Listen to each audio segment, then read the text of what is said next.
Huawei serait très dangereux. Rarement un pays déclare la guerre à une entreprise privée. L'ennemi, c'est Huawei. Nous ne ferons pas affaire avec Huawei. Risque majeur pour la sécurité nationale.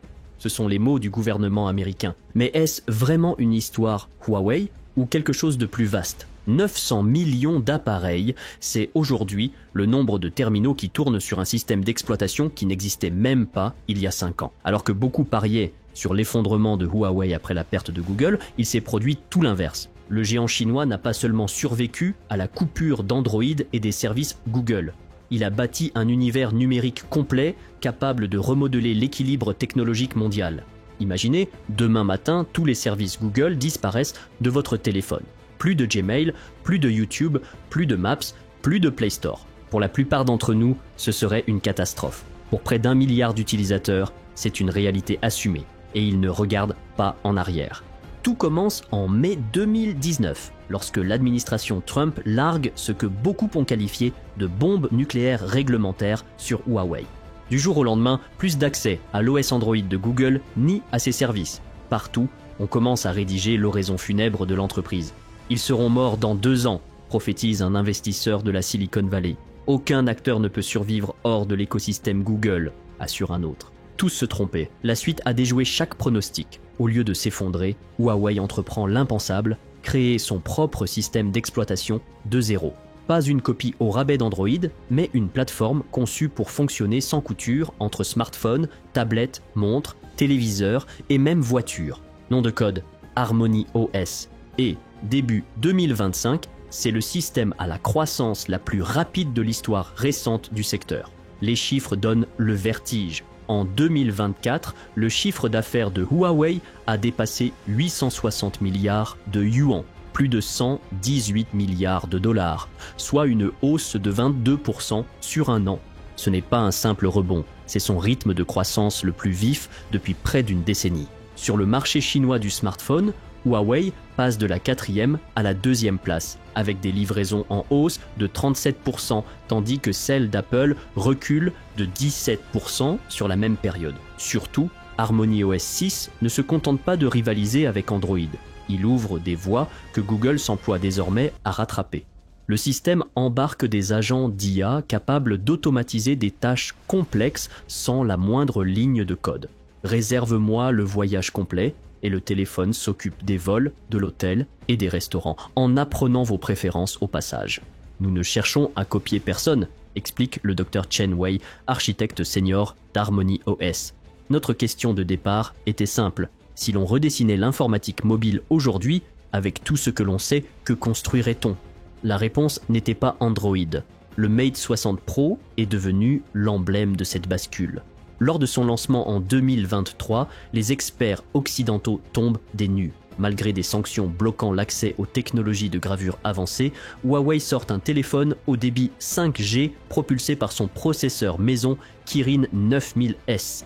Les ventes s'envolent, les stocks fondent. Une partie de la jeunesse urbaine chinoise le surnomme le smartphone patriote. La preuve que l'innovation ne dépend pas d'un apport occidental, l'élan s'accélère avec la série Mate 70. Plus que des téléphones, des vitrines de ce qu'autorise une remise à plat complète, charge rapide 100 watts qui réveille une batterie vide en quelques minutes, écran pliant au rendu presque magique et des capacités d'IA qui font paraître Siri d'une autre époque, souvent à un prix inférieur au Google Pixel ou Samsung comparable. L'écosystème, lui, déborde désormais le smartphone. En mai 2025, Huawei lâche une nouvelle déflagration. Des ordinateurs portables sous Harmony OS. Le MateBook Fold avec son écran OLED de 18 pouces qui se plie comme un livre et n'exige aucun clavier physique. Le MateBook Pro au format plus classique mais entièrement piloté par le logiciel maison. Défi direct lancé à Windows et macOS. Du jamais vu, résume depuis Barcelone la stratégiste Maria Rodriguez. Coupée de la pile technologique occidentale, une entreprise ne se contente pas de survivre. Elle bâtit quelque chose que des millions de gens préfèrent. Cela nous force à reconsidérer nos certitudes sur les monopoles technologiques. On le voit aussi côté application. Privé de Google Play, Huawei devait, disait-on, voir ses utilisateurs fuir. Pourtant, AppGallery revendique 580 millions d'utilisateurs actifs mensuels. Les grands éditeurs se pressent pour optimiser leurs applis sur Harmony OS. plus de 50 applications dopées à l'IA venues de partenaires comme Weibo et Ximalaya sont déjà intégrées nativement. Mais la mutation la plus lourde se joue dans le cloud et l'intelligence artificielle. Huawei a dévoilé ses modèles Pangu 5.5, taillés pour l'industrie, santé, finance, fabrication. Son infrastructure Cloud Matrix 384 aligne 384 processeurs neuronaux à 100 travaillant de concert. Une architecture qui n'a rien à envier aux géants américains. Conséquence directe, à travers l'Asie, de plus en plus d'entreprises optent pour le cloud Huawei, attirées par un support local réactif, des tarifs compétitifs et, surtout, la promesse que les données restent dans le pays. Pour celles que préoccupe la surveillance américaine ou des sanctions soudaines, Huawei offre ce que Google ne peut garantir, l'indépendance vis-à-vis des décisions politiques de Washington. Les sanctions n'ont pas seulement poussé Huawei à bâtir des substituts, elles l'ont forcé à repenser le fonctionnement même de la technologie. Exemple, son approche de l'interconnexion qui fait paraître l'écosystème Apple fermé en comparaison. Avec Harmony OS, votre téléphone devient instantanément le pavé tactile de votre ordinateur portable. Votre tablette se transforme en second écran. Votre montre pilote votre téléviseur sans réglage ni appairage. Pris de court, la Silicon Valley a dû admettre une évidence longtemps niée.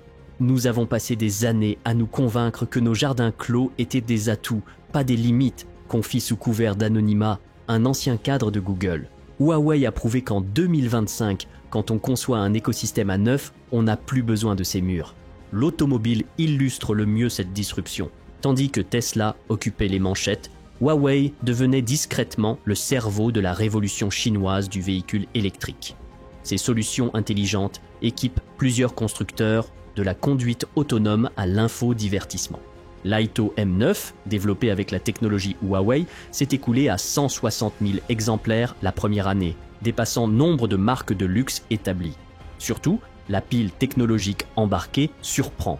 Un système de conduite autonome qui marie capteurs classiques et traitement d'IA avancé capable d'atteindre le niveau 4 dans certaines conditions. À Shenzhen, lors d'une démonstration récente, une voiture équipée du système a traversé 45 minutes d'heures de pointe sans intervention humaine, gérant dépassements agressifs comme piétons imprévus. L'Occident a sous-estimé l'innovation chinoise en partant du postulat que nous avions besoin de sa technologie pour réussir, analyse Li Xiaoming, spécialiste du secteur automobile à Pékin. La nécessité a accouché d'une réinvention. Huawei n'a pas seulement remplacé des composants occidentaux, il a repensé la façon dont toutes ces pièces doivent dialoguer. Cette réinvention a déjà des conséquences financières mondiales.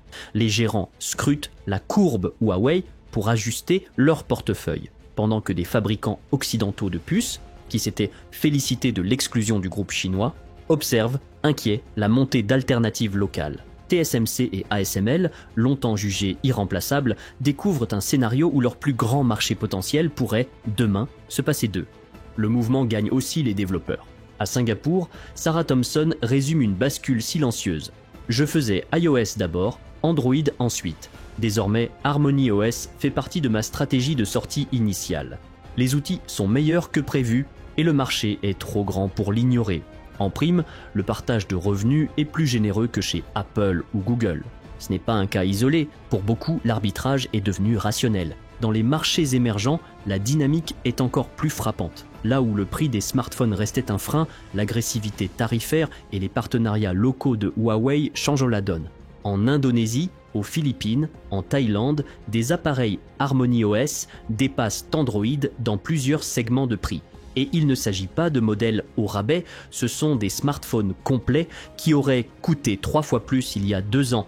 Les institutions éducatives les suivent, des universités en Malaisie et au Vietnam ajoutent le développement Harmony OS à leur cursus d'informatique. Nos étudiants doivent être prêts à un monde technologique multipolaire, explique le Dr Ahmad Rahman, doyen d'une grande école d'ingénierie. Enseigner seulement iOS et Android, ce serait comme n'enseigner qu'une langue dans un monde plurilingue. Le volet sécurité ajoute une couche décisive. Tandis que des gouvernements occidentaux alertent sur la surveillance chinoise, une partie des utilisateurs et des entreprises pointent en miroir la collecte massive de données des géants américains. Huawei exploite ce scepticisme avec un tableau de bord de confidentialité lisible et des contrôles de permission au niveau le plus fin. L'utilisateur voit qui accède à quoi, quand, et peut tout révoquer d'un geste. Et l'effet d'entraînement dépasse Huawei. Xiaomi, Oppo, Vivo, chacun à sa manière réduit sa dépendance aux briques américaines, qu'il s'agisse de systèmes, d'outils de développement ou de conception de puces. Ce qui avait commencé comme une stratégie de survie d'entreprise devient un mouvement sectoriel vers la souveraineté technologique. Derrière tout cela, un investissement R&D hors norme.